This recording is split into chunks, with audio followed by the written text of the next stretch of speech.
Did John Cena cheat on his first wife? Know how WWE led to his divorce with Elizabeth Huberdeau. Hello guys, welcome back to my channel. I'm Jennifer. Have a nice day. For the WWE family latest news update, please subscribe the channel and press the bell icon. Thank you. John Cena has added another notable achievement to his impressive career. The WWE star recently secured his 100th pay-per-view win after defeating AJ Styles at WWE Crown Jewel. It was a historic moment for WB fans as John continued to build a lasting legacy in wrestling history. The match was enjoyed by fans for its intensity and mutual respect between two of WWE's greatest performers. This achievement placed Cena second on the all-time PPV wins list, just behind The Undertaker. While everyone admires John Cena for his discipline, athleticism, and accomplishments as his career nears retirement, one of the most talked about moments in his personal life was his divorce from Elizabeth Huberdeau. A major controversy arose in Cena's life in the early 2010s when there were rumors suggesting he had been unfaithful to his first wife. Several media outlets speculated about his alleged connections with other WWE personalities, but neither Cena nor WWE ever made any official statements confirming these claims. These rumors circulated during the same period when John and Elizabeth's marriage was reportedly under strain. According to sources close to the couple, the challenges of Cena's rising fame, his demanding schedule, and the pressures of constant travel contributed to emotional distance between the two. The couple officially filed for divorce in 2012, ending their 3-year marriage. Elizabeth Huberdeau, who was once affectionately known as the First Lady of WWE, has since chosen to live a quiet life away from the spotlight. She was born and raised in Massachusetts and had known John since high school. Following their split, she focused on rebuilding her life and career independently. Reports indicate that she currently resides in Florida, where she works as a successful real estate broker and businesswoman. John Cena, meanwhile, has built an iconic reputation in both wrestling and acting. He's now married to Shay Shariatzadeh, a Canadian engineer and product manager, since 2020. The couple held a second, more public ceremony in 2022. Cena made history again with his victory over AJ Styles at Crown Jewel 2025. The two longtime rivals delivered one of the best matches of the night, showcasing their athleticism and respect for each other. Cena used several of his signature maneuvers and ultimately secured the win after executing his finishing move, achieving his 100th pay-per-view victory. He is one of only 2 WWE superstars from the Ruthless Aggression era to reach this milestone.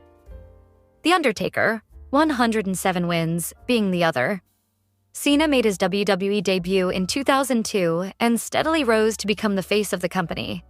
Triple H follows with 92 wins, while Randy Orton, another star from the same era, has 81 victories at pay-per-view events. John Cena currently holds the record for the most world championships in WWE history, with 17 title reigns. According to WWE announcements, Cena will take another break from wrestling and is set to make his return on the November 10th episode of Raw in Boston. His final Raw appearance will take place at Madison Square Garden on November 17th.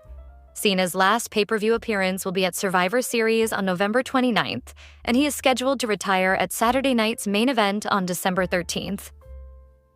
Although Cena has not always been featured in the main event scene, he has consistently demonstrated professionalism and commitment to WWE, taking part in various storylines and matches throughout his career. One notable match from his earlier years was against Sabu, an ECW legend, at WWE Vengeance 2006. The two competed in a unique lumberjack match, showcasing contrasting wrestling styles and providing fans with a memorable encounter. The encounter lasted barely over 5 minutes, so fans don't remember it happening. This wasn't something that had tons of promotion, but if they had been placed in a more engaging storyline, Cena facing Sabu could have been a bigger deal.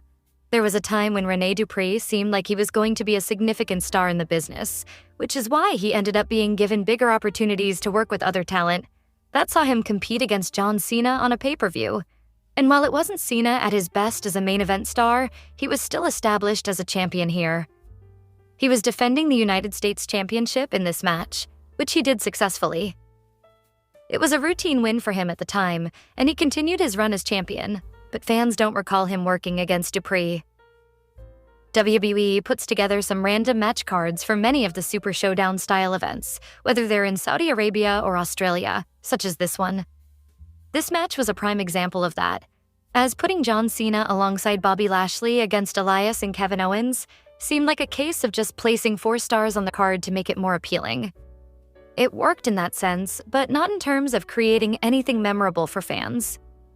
Despite it being a premium live event, WWE didn't invest in the level of build and interest that fans expected from the company. The match itself was wrestled to a basic standard, which didn't help matters, making it feel more like a house show match rather than a major event. Goldust is a legendary figure in professional wrestling and has competed against many of the biggest stars in the industry. However, a match against John Cena is something most fans might not recall, simply because WWE didn't put much effort into promoting it. This could have been an entertaining storyline, but it was just a quick and forgettable encounter on an episode of Raw. While it brought 2 major stars together, it wasn't the type of match fans expected Cena to have at that point in his career. Even though Jinder Mahal was once the WWE champion, him competing against John Cena in a major singles match still surprises people. Mahal wasn't typically viewed as someone who would work at that level, and having them face off competitively was unexpected when looking back on his career. It was nothing flashy, with Cena winning via disqualification, which helped to protect Mahal. It provided a solid moment for the former 3MB member, but it wasn't the type of match fans expected from the 17-time world champion. John Cena's final few years have seen him work a limited part-time schedule, which means his matches have become fewer. While that has made most of them memorable, it wasn't the case for his match with Austin Theory. They had a strange storyline leading into the bout, with Cena verbally undermining Theory, which lowered fan interest. As a result, the encounter itself was forgettable. Despite taking place at WrestleMania, fans often overlook it and question its significance. Cena's WrestleMania matches are usually reserved for major stars, and Theory hasn't yet reached that level. A match against Dolph Ziggler isn't unusual for John Cena, as the two have faced each other several times. However, a handicap match involving Vicky Guerrero was certainly an unexpected encounter. WWE rarely books mixed-gender matches, which makes this one stand out when looking back at Cena's career. Still, it remains one of his more unusual but harmless matchups that few fans would have expected to see come together. It was Ziggler who did all of the in-ring work here in what ended up being a rather unusual handicap match, with Guerrero mainly there to give instructions to Ziggler. Anytime a top WWE superstar competes against someone who isn't a traditional wrestler, it naturally draws attention. That was certainly the case when John Cena ended up in a tables match against Jonathan Coachman. He was best known for being part of WWE's broadcast team, so seeing him share a ring with one of the all-time greats wasn't what many people had in mind. However, that was the match WWE booked at the time, although calling it a full match would be generous given that it lasted just over a minute. It was one of those moments that left fans surprised that it even happened, simply